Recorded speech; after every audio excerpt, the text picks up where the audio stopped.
Humanap ka na ng partner mo ngayon habang broke ka pa. Kung maghahanap ka ng partner, hanapin mo na siya ngayon habang wala ka pa. Habang broke ka pa lang, habang nagsisimula ka pa lang. Bakit? Kasi kung pipili ka ng partner mo right now habang wala ka pang pera, habang wala ka pang ginhawa, doon mo malalaman kung sino yung totoo na mag-i-stay sa'yo.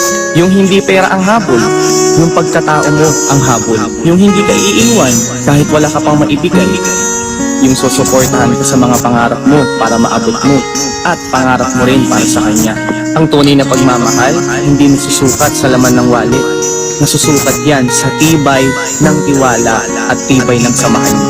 Kaya kung may partner ka ngayon, nasasamahan ka sa pinakasimpleng estado ng buhay mo, yun yung karapat dapat na makasama sa pag-asenso. Take note, masarap sa babae na makasama ka niya nang stable ka na.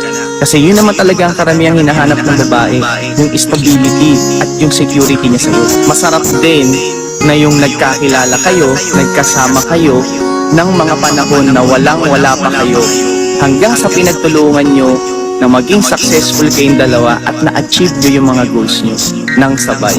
Habang wala ka pang partner, sipagan mo na ngayon, mag-grind ka, achieve mo na yung mga goals mo para pag dumating siya, ready ka na. Pero tandaan mo, ready ka man or hindi, basta para sa'yo, para sa'yo. Always remember, pag tamang tao yan, makakatulong yan sa'yo para sa pag-build mo ng empire.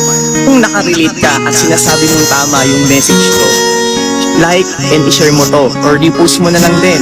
And kung may kakilala ka naman na tingin mo kailangan niya tong video ko or yung message ko, tag mo na siya dito.